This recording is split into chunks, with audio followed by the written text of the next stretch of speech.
streaming live, tackling the topics everyone's talking about online. Share, engage, interact. This is Newsfeed Now. Welcome into the middle part of your work week. This is Newsfeed Now, and I am Aaron Nolan. Let's start with some college students doing the right thing and making their coach feel loved. Talking about Lyon College out of Batesville, Arkansas. It's making headlines on this Wednesday. Take a look at this video. One of the assistant football coaches, you see him there in the blue, recently was diagnosed with cancer. Some of his players surprised him this week by shaving their own heads in solidarity.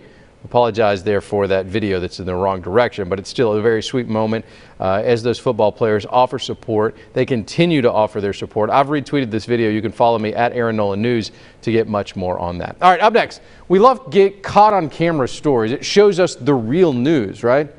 Restaurant employees at a popular Chinese hotspot in Tennessee were caught on camera washing rags, kitchen equipment, and other items in a lake. The video, well, it's prompted several investigations. Stephanie Langston has the story. Well, for now, the restaurant is closed, and we have seen customer after customer turn away from the Chinese restaurant here on Robinson Road. Now, the man that caught the employees on video tells us he'd heard of the employees washing supplies in the lake before, so when he witnessed it himself, he decided to follow them back here to the restaurant. And it's a pretty area, so I mean, we don't need to be contaminating it with Chinese food grease. But Lance Glover says that's what was happening Tuesday morning as he was enjoying the view of Old Hickory Lake. They were washing their table rags, some kind of like boiling pan or something, like a pan with holes in it, almost like a strainer, but a pan or a pot. And they were also washing that grill top. Glover says he began filming the two employees who were dressed in rain boots as grease filled the lake water. The water was all rainbowy and everything. He says there was no detergent, just a scrub brush. All I seen was one of them little metal scrubbies. And then for the wash rags, they were just kind of just, you know.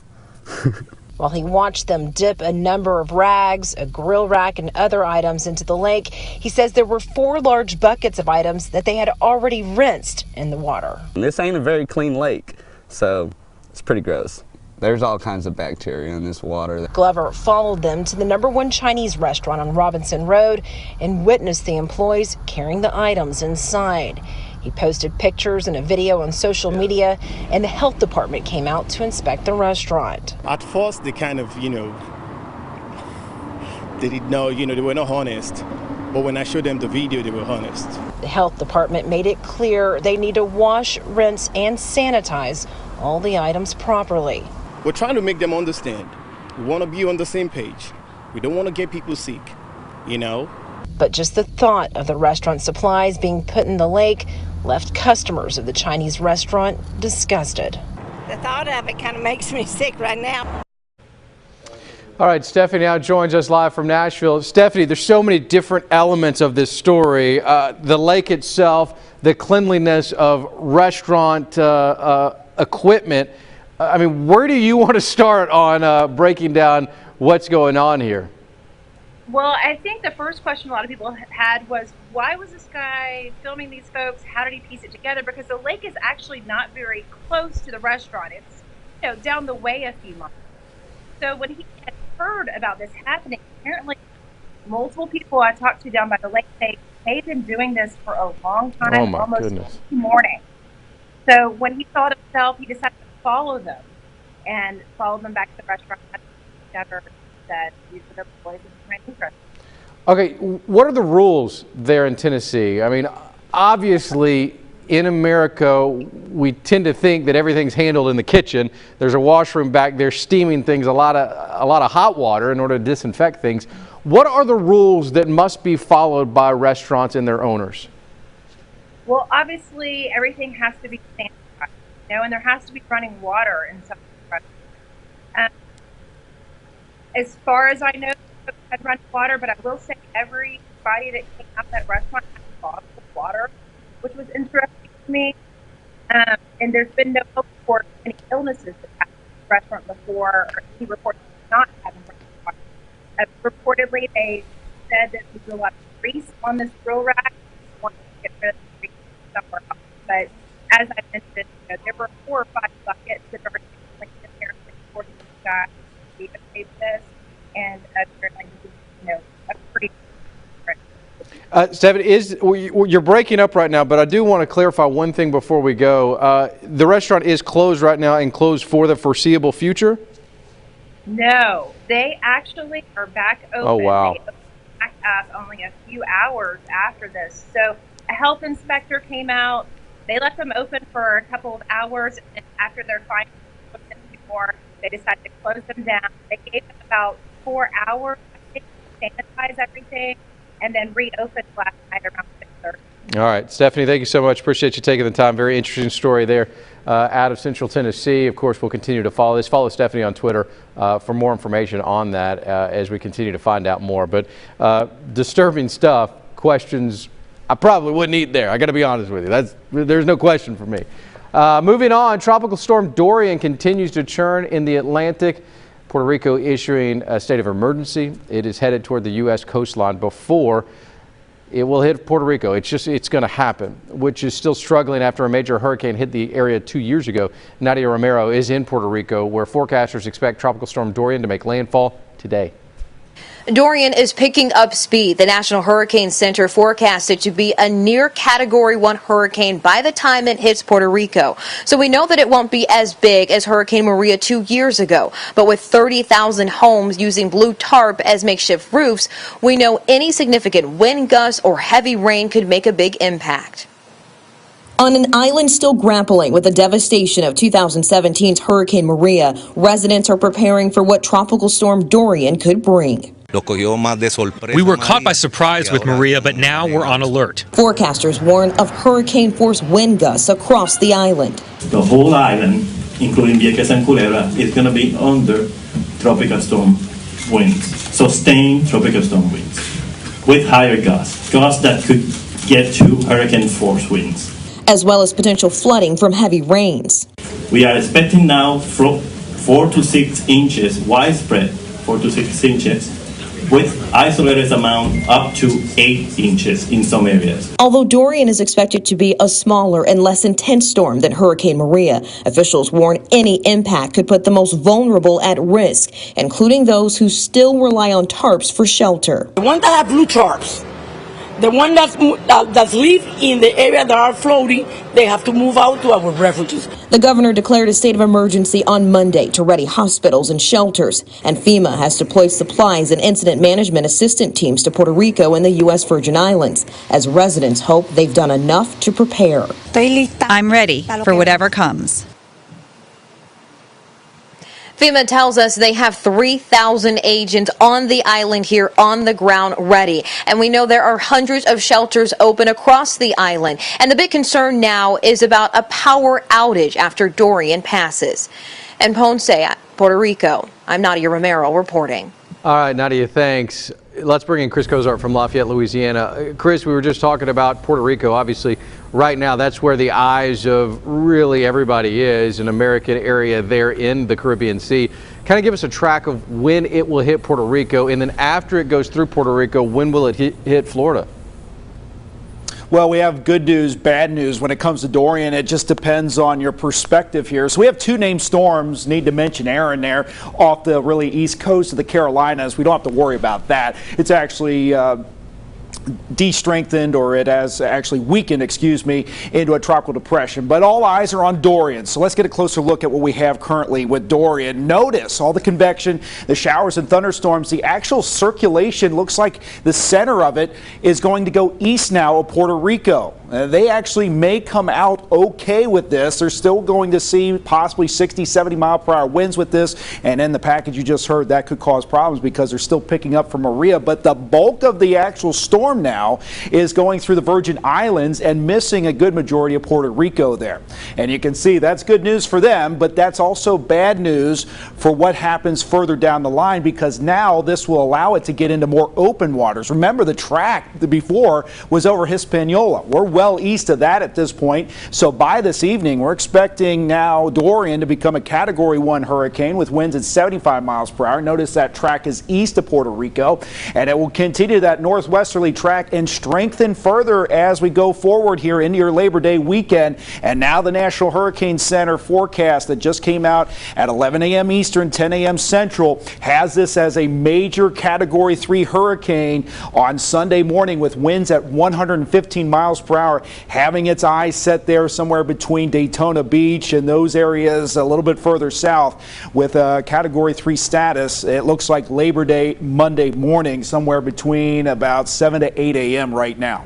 All right, so that has definitely changed over the last 48 hours from when we first started reporting of this storm here on Newsfeed. Now, a Category 3 when it reaches the mainland, that's significant, that is large. Is there any chance, and I know this is chances, I know these are forecasts, spaghetti models, whatever you want to look at, could it get stronger than 3 in that open water? I think so. There's always that possibility. We call it rapid intensification. You notice, remember, the old path had it over Hispaniola, getting kind of tore up with those mountains, and then go over the Bahamas, which is still kind of has some land to work with and kind of weaken that storm. But now at the current path, it keeps it in the open waters of the Atlantic, which is not good news when it comes to wanting to weaken a storm. This will help it strengthen further. So right now, it's a conservative, probably Category 3 hurricane. If it slows down a little bit, and it's able to sit just offshore there of Florida, that's when they're starting to worry about the rapid intensification. I think this is a good forecast for right now. Okay. You talked about those spaghetti plots. We can check those right now, and they're pretty general on what's going on with the National Hurricane Center forecast cone. There's still a bit of a spread here, and some models still want to sneak it into the eastern parts of the Gulf, but I still think that most of the threat from Dorian will be on the east coast of Florida, possibly even up towards Georgia and the Carolinas, if it's able to hold together and not really get weakened if it makes landfall there in Florida. All right, Chris, thank you so much. Appreciate that. Thanks for your time. In today's world, you may feel like your phone owns your life. From the time you wake up to the time you go to bed, you're sending text messages, emails, apps, social media. So how long do you think you could put it away? Well, we put together a special experiment to find out, where 3 local women go through a cell phone detox for 5 days. Molly Pat has the story.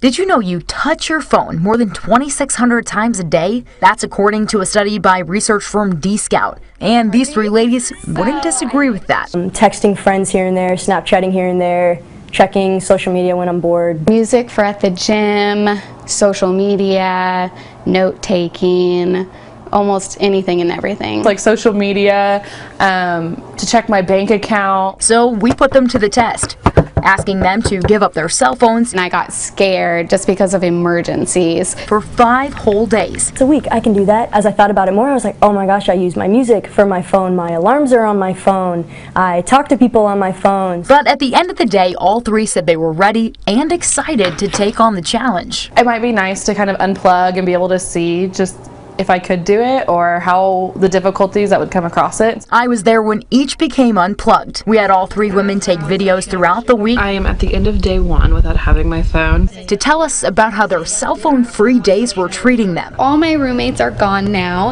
and I have no idea where they went, and I can't text them to ask them where they went. I couldn't reach out to my sister, my best friend, and that was really hard. That was a really difficult point for me today, where I really did miss my phone. Today was a little more difficult than I expected. Can't tell if it was just a stressful day at work or if I was wanting to reach for my phone for comfort. You're around a bunch of people and they're on their phones.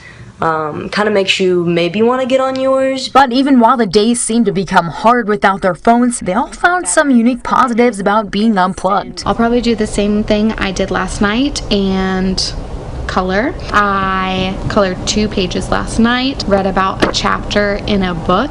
So far for night 1, we are doing good, and I am pretty stress-free. It was just really nice to like uncoil, relax, and just be able to read a book rather than being on my phone the whole time. I checked back in with the ladies come day 5. Here we are, 1 more day, almost done. I'm happy to have it back. All 3 are taking away different messages. Normally I'm okay with by myself, but I guess it is because I'm by myself with my phone. It made me realize, am I ignoring the people that are right beside me because I have so many other friends that I can just catch up with instantly on my phone. One day a friend just like showed up was like, hey, we're gonna go get ice cream. And I was like, okay. Like, and those aren't things that usually happen. But there's one thing. I still will take my phone with me everywhere. All three said about what they miss the most from their phones. I do see my phone as a safety and comfort tool. A safety net. It was this protection piece. So after 120 hours without their cell phones, they were eager to turn them back on. 14 calls, 5 voicemails.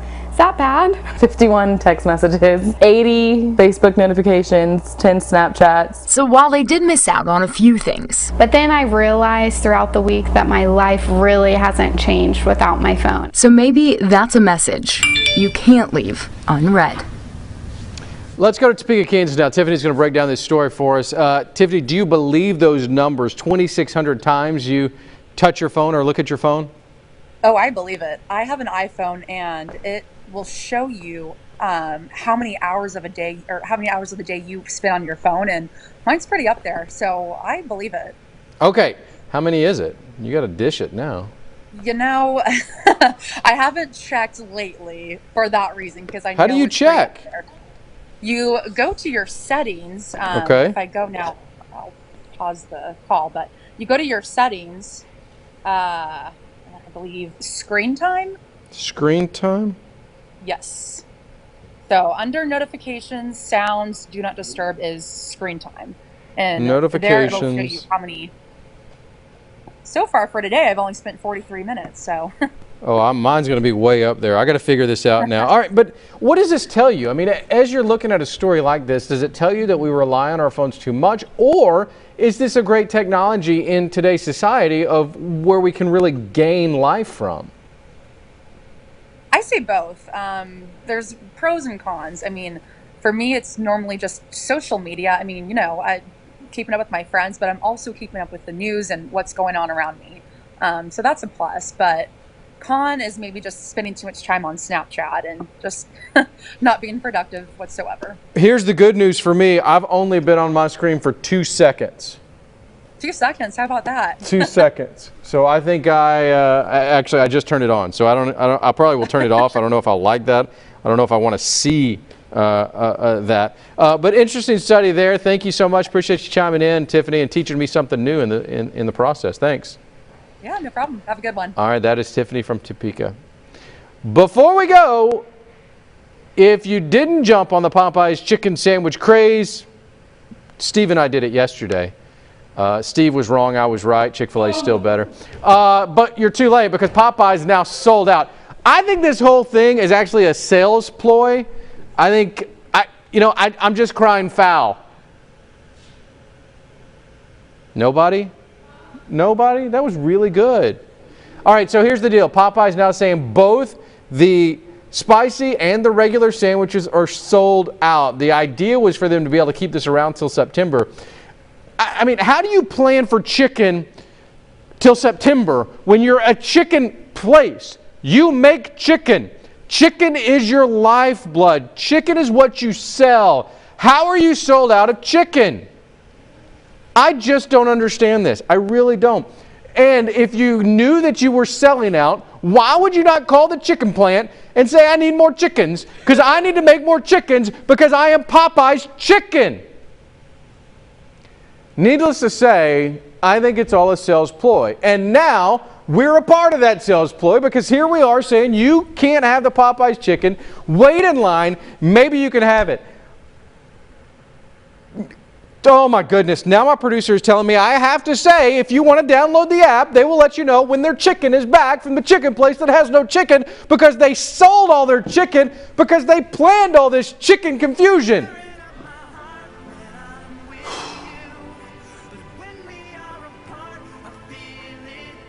Right now on eBay, you can buy a chicken sandwich from eBay that's days old and you won't get it for several days for $350. A chicken place with no chicken. If you were playing the drinking game where how many times Aaron says chicken you took a shot, you would be on the floor by now. Oh, what? We got somebody in the back that's actually got some vodka on them. I won't name names. I will not name names. All right, that's it. We're done. That's it, right, Matt? No more stories? All right. Go home. Have a good day. Don't eat chicken. Have beef. Bye-bye.